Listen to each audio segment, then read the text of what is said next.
বিধানসভা ভোটে ৩ রাজ্যে হার, লোকসভা রণকৌশল তৈরিতে এবারে কংগ্রেস ওয়ার্কিং কমিটিও বৈঠকে বসছে। ইন্ডিয়া জোটের বৈঠকের পরই নিজেদের অবস্থান ঠিক করতে আগামী বৃহস্পতিবার অর্থাৎ ২১ তারিখ কংগ্রেস ওয়ার্কিং কমিটির বৈঠক ডেকেছেন মল্লিকার্জুন খার্গে। মধ্যপ্রদেশ, ছত্তিশগড়, রাজস্থানে ভরাডুবি হয়েছে কংগ্রেসের। তাই লোকসভা ভোটে কিভাবে মানুষের সমর্থন ফেরানো যায়, কোন কোন ইস্যুতে ভোটারদের মন জয় করা সম্ভব তা নিয়ে আলোচনা করতে দলের সর্বোচ্চ কমিটির বৈঠক বসছে।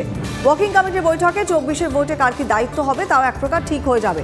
পথসভা, জনসভা, বাড়ি বাড়ি গিয়ে জনসংযোগে জোর দেওয়া হবে বলে জানা যাচ্ছে। আর তাই খরচ সংগ্রহের চাঁদা তোলাও হচ্ছে। আগামী ২৮শে ডিসেম্বর দলের ১৩৮তম প্রতিষ্ঠা দিবস, তাই সাধারণের কাছ থেকে ১৩৮ টাকা করে সংগ্রহ করা হবে।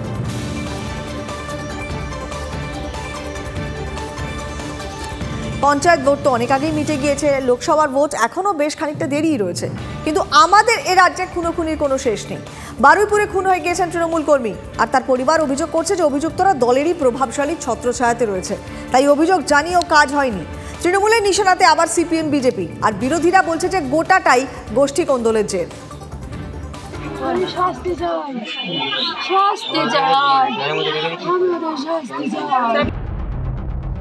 ফের খুনোখুনি, ফের স্বজন হারানোর কান্না।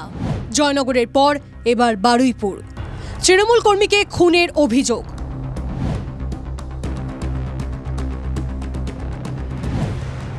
শনিবার রাতে বারুইপুর বলবনে তৃণমূল কর্মী সাইদুল আলী শেখের উপর হামলা।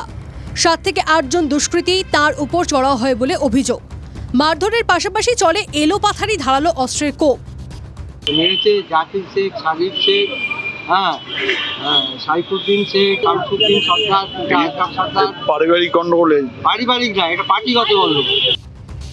রক্তাক্ত অবস্থায় সাইদুল আলীকে বারুইপুর হাসপাতালে নিয়ে গেলে সেখানেই মৃত্যু হয়।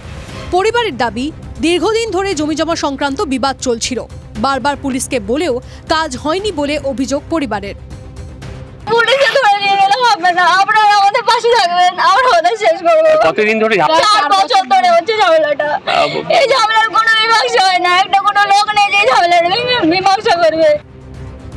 পরিবারের দাবি যদি সত্যি হয় তাহলে প্রশ্ন, কেন পুলিশ প্রশাসন কোনো পদক্ষেপ করেনি? পরিবারের দাবি, অভিযুক্তদের মাথায় প্রভাবশালীর হাত ছিল। আমাদের পূর্বের এমএলএ ভাবো, ওর টাকা খাইয়ে রেখেছিল, ওর টাকা খাইয়ে, ওর দামি দামি ফল খাইয়ে রেখেছিল যে যাতে আমরা মারবো, পুলিশ প্রশাসন না যেন কিচ্ছু করে। এরকম ভাবে আর 5 বছর ওরা আমাদের চাইলেছে, আমাদের বিনা অন্যায় মেয়েরা জেল কাটিয়েছে। পুলিশের কাছে জাননি আপনারা? পুলিশের কাছে আমরা গিয়েছি, ভবো ফোন করছে, পুলিশ প্রমাণ চাইছে। ওদের কাছে কোনো প্রমাণ নেই, আমাদের প্রমাণ আছে, তাও আমাদের কোনো এফআইআর নেয়নি। পরিবারের সদস্যরা যেটা স্পষ্টত অভিযোগ করছেন যে বারুইপুর পূর্বের বিধায়কের সঙ্গে এই, সেটাও আমরা তদন্ত করে দেখব কতটা কার সঙ্গে যোগাযোগ রয়েছে। এবং আমরা চাই না যে আমাদের দলীয় কোনো যারা সদস্য রয়েছেন, সে পার্লামেন্টেরিয়ান হোক বা আমাদের লেজিসলেটিভ অ্যাসেম্বলির সদস্য হোক বা অন্য কোনো পদাধিকারী হোক, তারা যদি এই ধরনের কাজের সঙ্গে যুক্ত থাকে, তদন্ত করে যদি পাওয়া যায়, সেটা মুখ্যমন্ত্রীর নজরে যাবে, মুখ্যমন্ত্রী যা ব্যবস্থা নেবেন। নিহতের পরিবারের নিশানায় তৃণমূলের একাংশ, যদিও স্থানীয় তৃণমূল ব্লক সভাপতির অভিযোগ সিপিএম, বিজেপির বিরুদ্ধে। আমাদেরকে অনেক সহযোগিতা করেছিল, দলকে অনেক সহযোগিতা করেছিল, সেখান থেকেই রাগ জন্মায়।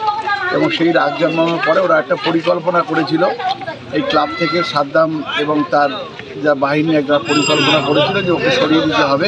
ওকে মাঠের সামনে ডাকে এবং ডেকে নিয়ে একদম কুপিয়ে খুন করে। শাসক দলের অভিযোগ উড়িয়ে পাল্টা সিপিএম, বিজেপি বলছে করা হচ্ছে যে সিপিএম এর সাথে জড়িত, সম্পূর্ণ মিথ্যা কথা। সিপিএম এই খুনের রাজনীতি করে না, আপনারা জানেন। আসলে এরা যে লুটের রাজনীতি চালাতে চেয়েছিল, সেই রাজনীতি চালাতে গিয়ে নিজেদের মধ্যে বিভিন্ন অঞ্চলে পাড়ায় পাড়ায় যে গোষ্ঠী কন্দল, তার ফলে এই সমস্ত খুন মারার এগুলো হচ্ছে। কংগ্রেসকে বলবো, আপনারা সিপিএমরা মিলে দিল্লিতে গিয়ে, ব্যাঙ্গালোরে গিয়ে মিটিং করছে। পশ্চিমবঙ্গে সিপিএম আর বিজেপি মিলে তৃণমূল কর্মীকে খুন করছে, এসব ছেদক কথা পশ্চিমবঙ্গের মানুষ নেবে না। সম্প্রতি জয়নগরে তৃণমূল নেতা সাইদুল ইসলাম খুনে উত্তপ্ত হয়ে ওঠে রাজ্য রাজনীতি। এবার বারুইপুরে খুনোখুনি, শীতের ডিসেম্বরে চড়ছে রাজনীতির পারদ। অপরাধীর শাস্তি চাই, হয় ওদের আমাদের হাতে তুলে দিই, আমরা জীবনের বদলে জীবন নেবো, নাহলে ওদের এমন শাস্তি দিই পৃথিবীতে কেউ না এরকম কাজ করার সাহস না যেন জোগাতে পারে। অভিজ্ঞান নস্করের রিপোর্ট, TV9 বাংলা।